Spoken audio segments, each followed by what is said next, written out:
साथियों नमस्कार। ज़्यादा नहीं बोलूँगी, सिर्फ 2 मिनट की बात है। बाकी मैंने जो महिला राष्ट्रीय खाप पंचायत की राष्ट्रीय अध्यक्ष हैं डॉक्टर संतोष दहिया के विचार सुनिए आप, और इस वीडियो को आखिरी तक देखते रहिए। वीडियो में डॉक्टर संतोष दहिया बताएंगी कि आज के परिप्रेक्ष्य में इन रिश्तों का जो नाम दिया गया है, एक नया लिव इन रिलेशनशिप, ये क्या है। दौर बदलता रहता है, विचारों की क्रांति आती है, लेकिन विचारों की क्रांति के साथ कुछ न कुछ ऐसी एक नकारात्मक चीज़ें लेके आती हैं क्रांति हमारे लिए। उनका रिश्तों पर बहुत ज़्यादा प्रभाव पड़ता है। जिन महिलाओं को हम सिर से एड़ी तक ढके हुए देखते थे, एक मासूम सी महिला अपने रिश्तों को बचाने के लिए हमेशा मौन धारण कर लेती थी, आज वो दौर बदल गया। मैं ये नहीं कह रही कि हमेशा ढकी हुई स्त्री ही ज़्यादा मर्यादित होती है, गले में चुन्नी डालकर भी मर्यादित हो सकती है। दौर बदला, सिनेमा ने हमें बहुत कुछ बदल के दिखाया।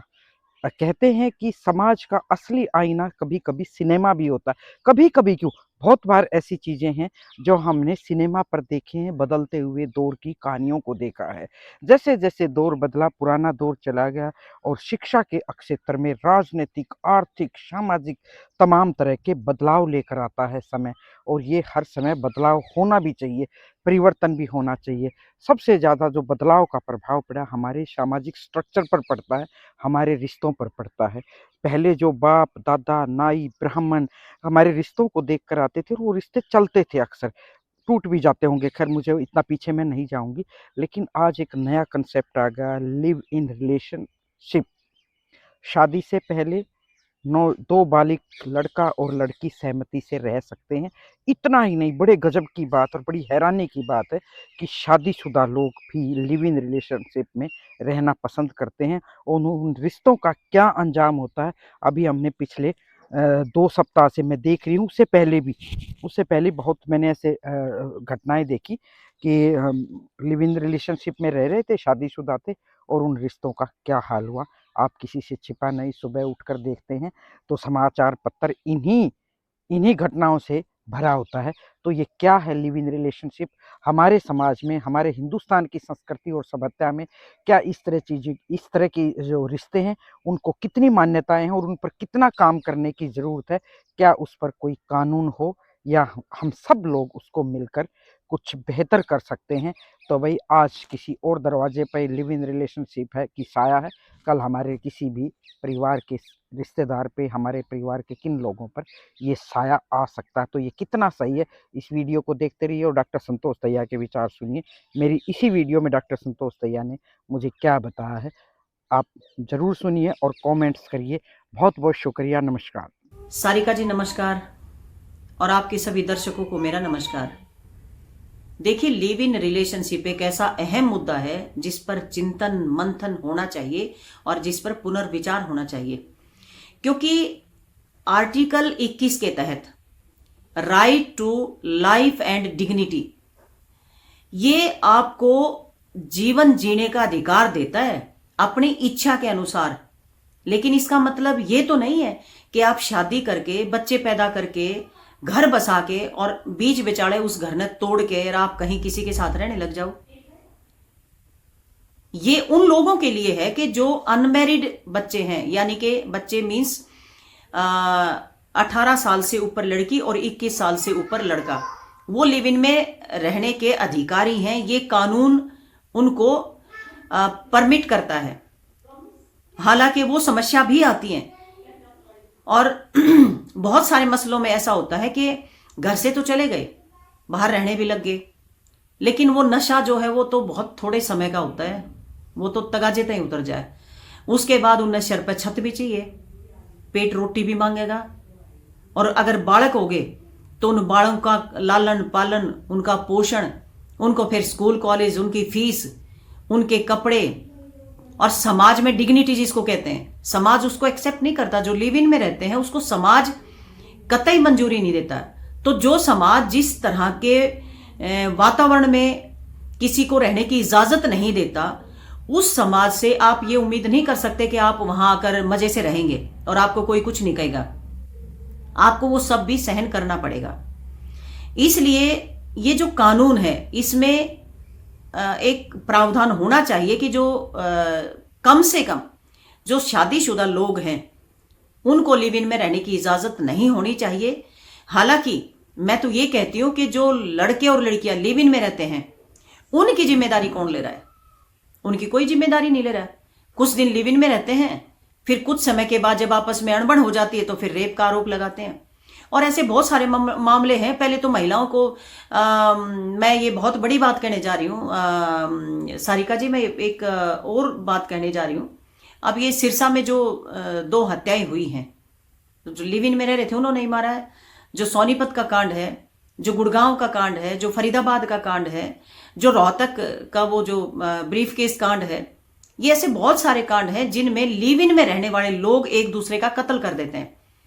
और कत्ल केवल ऐसा नहीं है कि लड़के करते हैं, कत्ल आज लड़कियां कर रही हैं। सोनम जिसने अपने पति को वहां मरवा दिया, जो ये क्या नाम थी जिसने अपने पति के 17 टुकड़े करके ड्रम में भर दिया और ऊपर से सीमेंट डाल दी। तो आज लड़कियां जिस रास्ते पर चल पड़ी हैं, ये कतई समाज में मंजूरी नहीं मिल सकती इनको। क्योंकि पहले ये क्या करते कि भाई अगर पति खराब भी है तो महिला उसने किसी ना किसी तरह से संभाल के रखती थी और लाइन पे ले आया करती। लेकिन अब तो मामला ही दूसरा हो गया। अब तो जो जिसको हम लक्ष्मी का रूप मानते हैं वो कत्ल करवाने लगी या करने लगी, खुद बैठ के मारने लगी। बताओ, मतलब 17 टुकड़े करना किसी आदमी, अपने आदमी का, ये छोटी बात है, लेकिन कर रही है।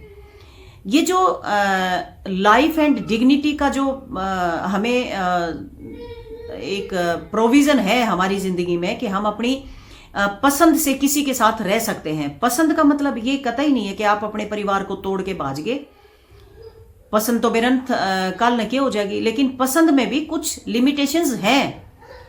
आप अपने परिवार को तोड़ के नहीं भाग सकते, आप इस तरह से लिव इन में जाके नहीं रह सकते।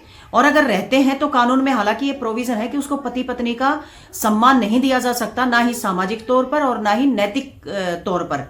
लेकिन जो परिवार टूट गया, जो परिवार बिखर गया, जिसमें एक लाइफ पार्टनर, जो चाहे वो लड़का लड़की, अब ये सवाल नहीं है कि केवल लड़का ही जा रहा है, अब तो सवाल ये है कि लड़कियां भी जा रही हैं। तो ये नहीं है कि आप पीछे से लड़का रह गया या लड़की रह गई अपने बच्चों के पास, जो भी रह गया, अगर उसके पास आजीविका का कोई साधन नहीं है तो ये भी एक बहुत बड़ा मुश्किल काम है। आज के दौर में इतनी महंगाई है तो अपने परिवार को कैसे पालेंगे? इसमें मैं ये मानती हूं कि समाज की जिम्मेदारी बढ़ जाती है और कानून में एक प्रावधान करने की जरूरत है कि जो लिव इन रिलेशनशिप में रहते हैं उनको अपराध की श्रेणी में से माना जाए। क्योंकि बच्चों को छोड़ के, अभी मेरे पास एक लेटेस्ट केस आया जिसमें 18 साल का लड़का, एक 14 साल का लड़का है। अब वो नहीं रह रहे हैं आपस में, अब वो ना सुन रहे हैं ना किसी की मान रहे हैं। तो ऐसे में कहाँ जाएंगे वो बच्चे? कहाँ जाएंगे? चाहे कसूर लड़की का है या लड़के का है, पति पत्नी में से कसूर किसी का भी हो सकता है, मैं मानती हूँ। लेकिन उन बच्चों का क्या कसूर है? बच्चों का तो कोई कसूर नहीं। उनको माँ की जगह माँ भी चाहिए, पिता की जगह पिता भी चाहिए। तो वहां पर क्या करे वो बच्चे कहाँ जाएं?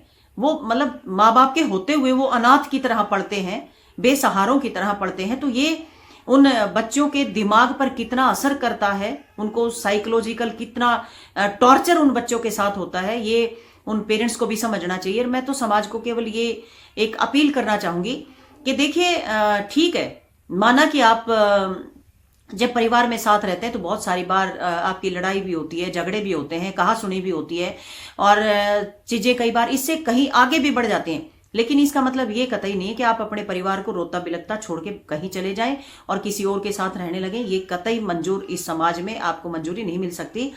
तो मेरा ये अनुरोध है कि इस तरह का कदम ना उठाएं।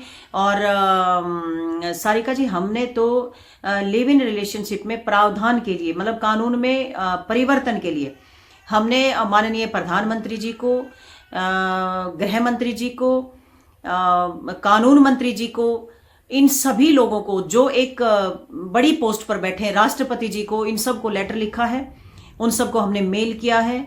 हम चाहते हैं कि सुखद, स्वस्थ और साफ सुथरा समाज हो जिसमें एक दूसरे का मान सम्मान इज्जत रहे। ये नहीं कि आज पति ने पत्नी मार दी, पति ने पति मार दिया, लिव इन में रह रहे हैं तो लड़के ने लड़की मार दी और लड़के ने लड़का मार दिया। और मार के देखो ना, एक समय तो ऐसा कि वो कह रहे हैं कि मैं बहुत प्यार करता हूं या करती हूं, और एक समय ऐसे आता है कि उसके टुकड़े कर दिए जाते हैं या उसको मार के ब्रीफ केस में बांध के फेंक दिया जाता है। मतलब वो कैसा समय होगा। तो अपनी जिंदगी से खिलवाड़ ना करें। मैं नौजवान साथियों से भी कहूंगी, ये जो अट्रैक्शन है ये बहुत थोड़े समय की होती है। तो डिग्निटी तो वो है कि आप अपने माँ बाप का सम्मान भी रखें, अपना सम्मान भी रखें, अपने जीवन के साथ खिलवाड़ ना करें। मैं तो यही अपील करूंगी। बहुत धन्यवाद।